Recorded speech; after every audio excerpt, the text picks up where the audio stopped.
नमस्कार, गोष्ट पुण्याची आपल्या खास मालिकेत तुमचं स्वागत. मित्रांनो, अर्थशास्त्र काय किंवा राज्यशास्त्र काय हे तसे आपल्याला क्लिष्टच विषय, पण पुण्यातील एक संस्था याच विषयांसाठी जगभर नावाजली जाते. म्हणजे देश विदेशातून अनेक विद्यार्थी या संस्थेमध्ये शिकायला येतात. आज गोष्ट पुण्याच्या भागामध्ये याच गोखले राज्यशास्त्र आणि अर्थशास्त्र संस्थेला आपण भेट देणार आहोत आणि तिचा इतिहास जाणून घेणार आहोत.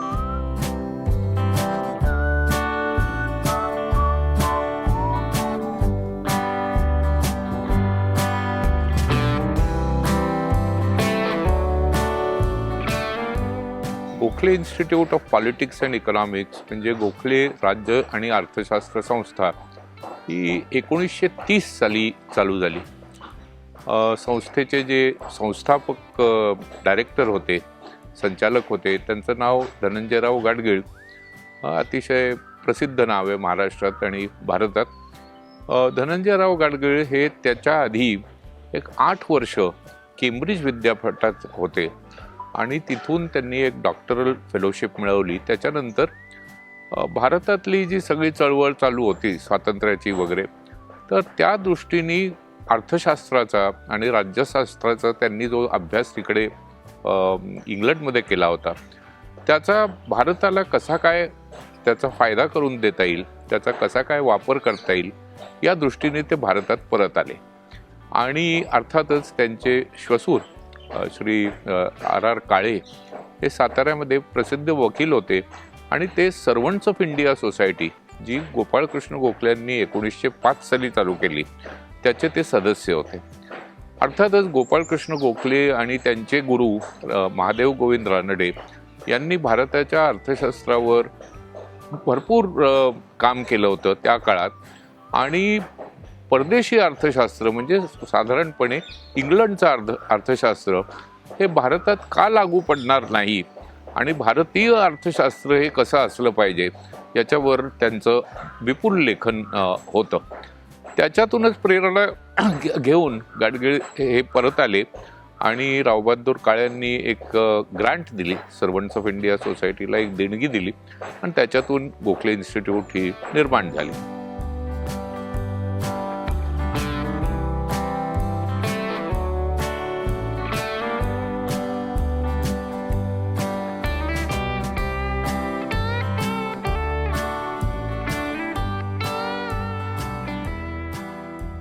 ये इंस्टीट्यूट का मिशन था पहले से to look into the social economic and political problems of the country. इस दिशा में उन्होंने पहले से काम किया. और मैंने जो पहले बताया ना, गोखले वाज too much worried about farmers. आने से पहले जो खेती करते उनका हालत देख के उनको बहुत बुरा लगा था. तो इन्होंने पहले जो रिसर्च हुआ है वो एग्रीकल्चरल रिसर्च बेसिकली हुआ, एग्रीकल्चरल इकोनॉमिक्स रिलेटेड रिसर्च.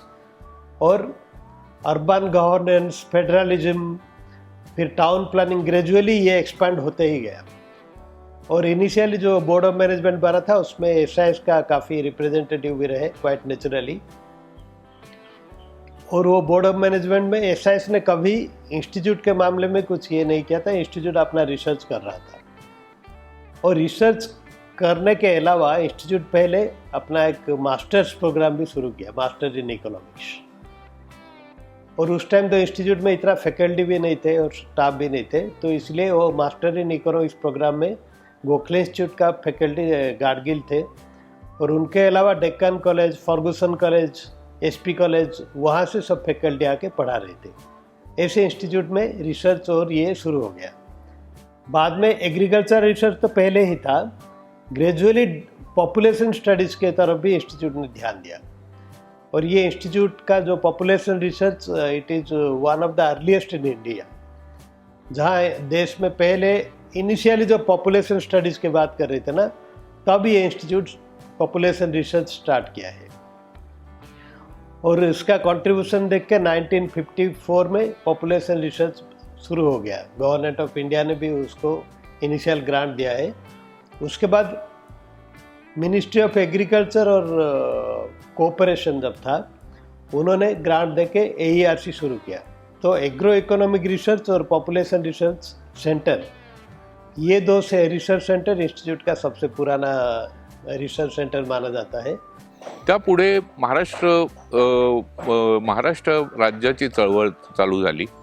अर्थातच गाडगीळ त्याच्यात त्यांचा सक्रिय सहभाग होता। गाडगिळांनी महाराष्ट्र, तुम्हाला आश्चर्य वाटेल की महाराष्ट्र चळवळी जे सगळं एकीकरण आंदोलन होतं त्याच्या अनेक मीटिंगा या गोखले इन्स्टिट्यूटमध्ये व्हायच्या आणि गोखले इन्स्टिट्यूट त्याचं सेंटर होतं आणि गोखले इन्स्टिट्यूटचा त्याच्यात सहभाग होता। अर्थात महाराष्ट्र राज्य जेव्हा पूर्ण 1960 साली निर्माण झालं, अर्थातच धनंजयराव गाडगीळ, भीम दांडेकर असे जे सगळे गोखले इन्स्टिट्यूटचे त्या काळचे प्रोफेसर होते, त्यांचा आणि महाराष्ट्र राज्य शासनाचा अतिशय घनिष्ठ संबंध आला आणि महाराष्ट्राभिमुख असं अर्थशास्त्र हे याची निर्मिती चालू केली। त्यामुळे भारताभिमुख आणि महाराष्ट्राभिमुख असे दोन्ही प्रकारचे अर्थशास्त्र आणि राज्यशास्त्र हे गोखले इन्स्टिट्यूटमध्ये कायम त्याला प्राधान्य हे दिलं गेलं। पुढे पुन्हा युनिव्हर्सिटी तयार झाली आणि गोखले इन्स्टिट्यूट हे पुणे युनिव्हर्सिटीचं डिपार्टमेंट ऑफ इकॉनॉमिक्स म्हणून काम करू लागलं। अशा पद्धतीने गोखले इन्स्टिट्यूट राज्यशास्त्र आणि अर्थशास्त्र, विशेषतः अर्थशास्त्राच्या शिक्षणामध्ये हा गोखले इन्स्टिट्यूटचा प्रवेश झाला आणि पोस्ट ग्रॅज्युएट कोर्सेस चालू केले। 1993 सालपासून गोखले इन्स्टिट्यूट स्वतः डीम्ड युनिव्हर्सिटी झाली, स्पेशलायझिंग अर्थातच इन इकॉनॉमिक्स, अर्थशास्त्रामध्ये। आणि त्याच्यानंतर गोखले इन्स्टिट्यूटची वाढ झाली ही शिक्षण क्षेत्रात आणि अर्थातच रिसर्च वर्कमध्ये।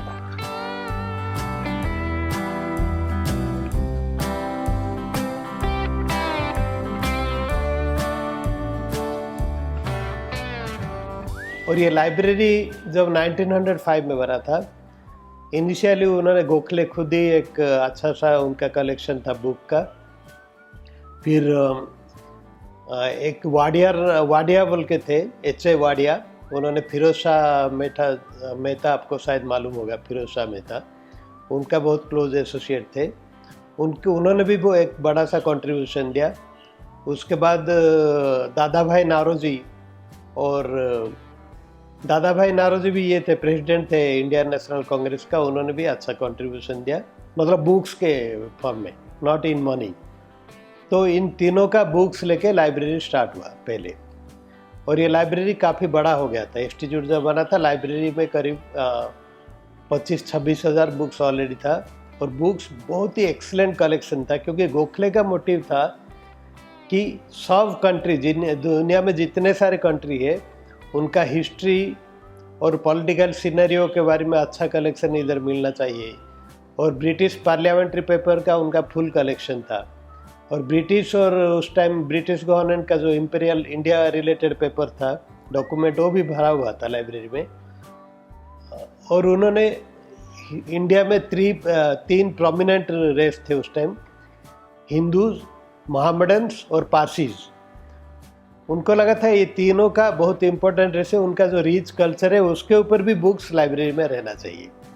तो उन्होंने ऐसे बिल्ड किया था। जब 1930 में इंस्टीट्यूट बन गया, R.R. काले ने एक प्रपोजल रखा सर्वेंट्स ऑफ इंडिया सोसाइटी को, तो सर्वेंट्स ऑफ इंडिया सोसाइटी अपना ज़मीन देने के लिए तैयार हो गई और लाइब्रेरी को इंस्टीट्यूट का यूज करने के लिए देने के लिए तैयार हो गई।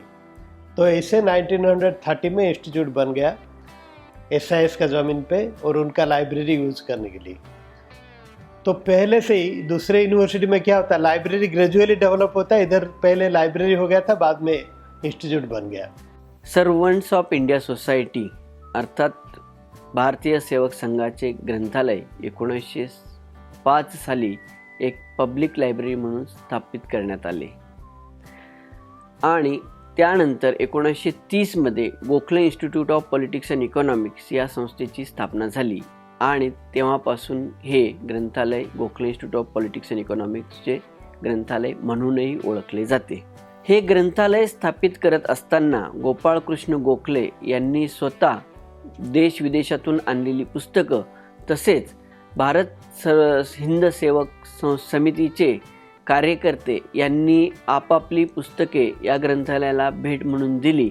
ह्या ग्रंथालयाचे विशेष महत्त्व असे की या इथे वेगवेगळ्या प्रकारचे पुस्तके आपल्याला पाहायला मिळतील, जसं रेअर बुक आपण म्हणतो, भारतातील सर्वात जुनी पुस्तकं किंवा परदेशातील अशी पुस्तकांचा कोटा आपल्याकडे आहे.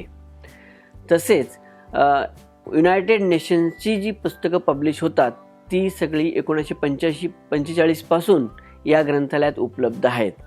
तसेच वेगवेगळ्या देशातील पार्लमेंटरी पेपर्स किंवा भारतातील स्वातंत्र्यपूर्व काळातील तसेच स्वातंत्र्यानंतरतील पार्लमेंटरी डिबेट्स या ग्रंथालयात आहेत. तसेच सेन्सस ऑफ इंडिया ही भारतीय जनगणना 1872 साली ब्रिटिश सरकारने सुरू केली होती. त्यातली 1872 पासून आजपर्यंत बहुतेक डॉक्युमेंट्स या ग्रंथालयात आहेत. या ग्रंथालयातील दुर्मिळ पुस्तकांपैकी एक खास पुस्तक म्हणजे 1680 या वर्षी लंडनमध्ये प्रकाशित झालेलं एक दुर्मिळ पुस्तक आहे, ज्याचं नाव आहे the works of the famous Nicholas Machiavel, citizen and secretary of the Florence state. हे 1680 म्हणजे जवळपास 325 वर्षापूर्वी प्रकाशित झालेलं पुस्तक या ग्रंथालयात अवेलेबल आहे. भारताची राज्यघटना जी डॉक्टर बाबासाहेब आंबेडकरांच्या अध्यक्षतेखाली तयार झाली, त्याआधी वेगवेगळ्या प्रकारच्या राज्यघटना तयार झाल्या होत्या. जसे हिंदू महासभेची राज्यघटना, गांधीयन राज्यघटना, रिव्होल्युशनरी राज्यघटना किंवा सोशलिस्ट कॉन्स्टिट्यूशन.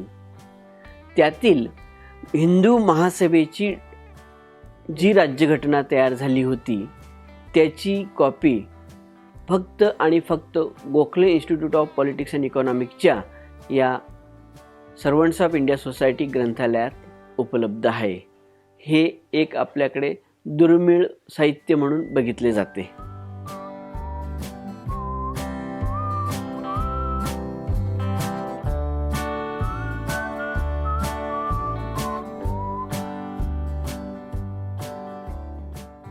नामदार गोपालकृष्ण गोखले यांनी महात्मा गांधी जे त्यांचे शिष्य आहेत, राजकीय शिष्य, बॅरिस्टर जीना सरोजिनी नायडू अशासारखे, बॅनर्जी अशांसारखे फार मोठे, ॲनी बेजंटसारखे परदेशातले, भारतातले ज्या सर्व ठक्कर बाप्पांसारख्या व्यक्तींनी गोखलेंना वाहून घेतलं आणि त्यांच्या कार्याला ची स्फूर्ती घेऊन त्यांनी कामाला सुरुवात केली. इवन विनोबा भावे हे सुद्धा त्यांच्यापैकीच एक होते. आज नामदार माझं तर असं व्यक्तिशः मत आहे की नामदार गोपालकृष्ण गोखले आत्तापर्यंत झाले नाहीत आणि इथून पुढे होणार सुद्धा नाहीत. हे असं माझं एक प्रामाणिक मत आहे. त्यांच्या कार्याचे जे पैलू आहेत, विविध जे पैलू आहेत, ते पैलू समजायला सुद्धा माझं स्वतःचं ॲज अ सेक्रेटरी म्हणून सुद्धा आयुष्य जाणार आहे संपून. तरीसुद्धा मी गोखलेंना ओळखू शकेल किंवा नाही याची मला खात्री नाही आहे. त्यामुळे माझं असं तरुण वर्गांना असं माझं मत आहे तरुण वर्गांच्यासाठी का त्यांनी गोखलेंचा आदर्श घेऊन आपणही समाजासाठी जे काही करता येईल त्याच्यासाठी कार्यरत व्हावं. आज त्यावेळेस जसजसे काही कामाच्या गरजा होत्या, केरळमध्ये मोपला राईट्स होते, त्यांनी केरळामध्ये आर्ट्स स्कूल सुरू केल्या, आंध्र प्रदेशात तेलंगणामध्ये नरसानापेट्टामध्ये स्कूल सुरू केलं, ओरिसामध्ये काम सुरू केलं, चेन्नईमध्ये स्वतःची इमारत बांधली, मुंबईमध्ये गिरगावात त्यांनी कामाची उभारणी केली. ज्यावेळेस साऊथ आफ्रिकेतनं पहिल्यांदा महात्मा गांधी गेटवे ऑफ इंडियाला आले त्यावेळेस ते पहिल्यांदा त्या बिल्डिंगमध्ये उतरले. मुंबईमध्ये फार मोठी नाना चौकामध्ये सभा झाली महात्मा गांधींची. तर पुण्यामध्ये डेक्कन सभेचे न्यायमूर्ती रानडे साहेब त्यांचे गुरु होते. न्यायमूर्ती रानडेंनी सुद्धा त्यांच्या डेक्कन सभेचे जे अध्यक्ष होते त्यांचा लक्ष्मी रोडवरचा ऐतिहासिक Gokhale hall servants of India सोसायटीला त्यांनी दिला. स्वतः न्यायमूर्ती रानडेंच्या आणि त्यांच्या मिसेस रमाबाई रानडे यांची व्यक्तिशः जी काही प्रॉपर्टी होती मुंबईमध्ये, कोल्हापूरमध्ये, पुणे शहरामध्ये, त्यांचे जे काही वाडे होते, शेतकी जमिनी होत्या, चाकण, सातारा, ह्या सर्व जमिनींचं व्यवस्थापन आणि मॅनेजमेंट करण्यासाठी 1952 साली त्यांनी विल केलं आणि 1914 साली विल केलं आणि ते गोखलेंच्या सुपूर्त केलं. ते विल ऐतिहासिक जे विल आहे 1914, 1924 नंतर 1924 सालचं हे सर्व ओरिजिनल विल्स आपल्याकडे सर्वसामान्य कोणत्याही नागरिकाला जर त्याचा अभ्यास करायचा असेल तर तो अभ्यास करण्यासाठी आपल्याकडे उपलब्ध आहेत. त्या जागाही उपलब्ध आहेत आणि तरुण वर्गाने, वकील वर्गांनी, शासकीय रिटायर झालेल्या निवृत्त लोकांनी ही कागदपत्र त्यांच्या असलेल्या जे काही न्यायमूर्ती रानडेंनी ज्या आपल्या गोखलेंना दिलेल्या ज्या काही प्रॉपर्टीज आहेत त्यांचा अभ्यास करावा, समाजसेवेसाठी त्याचा उपयोग जास्तीत जास्त होईल असं बघावं असं मला वाटतं. नामदार गोपालकृष्ण गोखलेंनी सुद्धा एक स्वतः फर्ग्युसन कॉलेज रोडवरती न्यायमूर्ती रानडे इंडस्ट्रियल इकॉनॉमी स्कूलची स्थापना केली. त्यांना त्यांच्या गुरूंबद्दल एवढा अभिमान होता का ती वास्तू आज पत्रकारिता म्हणून पूर्ण भारत देशामध्ये प्रसिद्ध आहे. पण ज्या ठिकाणी ज्या वास्तूत आता बसलेलो आहे हा नामदार गोपालकृष्ण गोखलेंनी स्वतः बांधलेली ही वास्तू आहे. या वास्तूचं वैशिष्ट्य म्हणजे ह्या वास्तूमध्ये ते काम करत असताना त्यांना जीवे मारण्यासाठी 2 वेळा प्रयत्न केलेला आहे त्यावेळेस. कारण हे ब्रिटिश धार्जिणी म्हणून काही सामाजिक कार्यकर्ते, देशभक्त असे म्हणत होते. ह्याच बंगल्यामध्ये नामदार गोपालकृष्ण गोखले स्वतः मोठमोठ्या व्यक्ती त्यांना भेटायला ज्यावेळेस येत होते, कार्यालयीन कामकाज ज्यावेळेस करत होते, पुणे महानगरपालिकेचे ज्यावेळेस ते पहिले अध्यक्ष होते त्यावेळेस पहिले कमिशनर, सरकारी अधिकारी, महाराष्ट्र राज्याचे गव्हर्नर हे जे काही अधिकारी जे येत होते त्यांच्या सगळ्यांच्या भेटी ते इथे घेत होते, त्यांना मार्गदर्शन करत होते. त्याच्यामध्ये फार मोठमोठ्या व्यक्ती त्यांना ह्या बंगल्यामध्ये येऊन भेटलेल्या आहेत. लोकमान्य टिळक भेटलेले आहेत, आगरकर भेटलेले आहेत.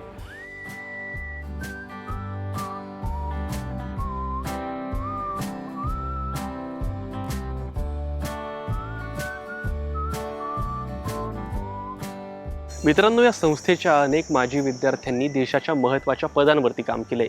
इथल्या संशोधनांनी देशाच्या आर्थिक राजकारणाला नवी दिशा दिली आहे. देशाच्या आर्थिक जडणघडणीमधले महत्त्वाचा वाटा असणाऱ्या गोखले इन्स्टिट्यूटचा हा भाग कसा वाटला ते आम्हाला नक्की कळवा. या व्हिडिओमध्ये इथेच थांबूयात आणि भेटूयात पुढची गोष्ट पुण्याच्या भागात एका नवीन जागेसह.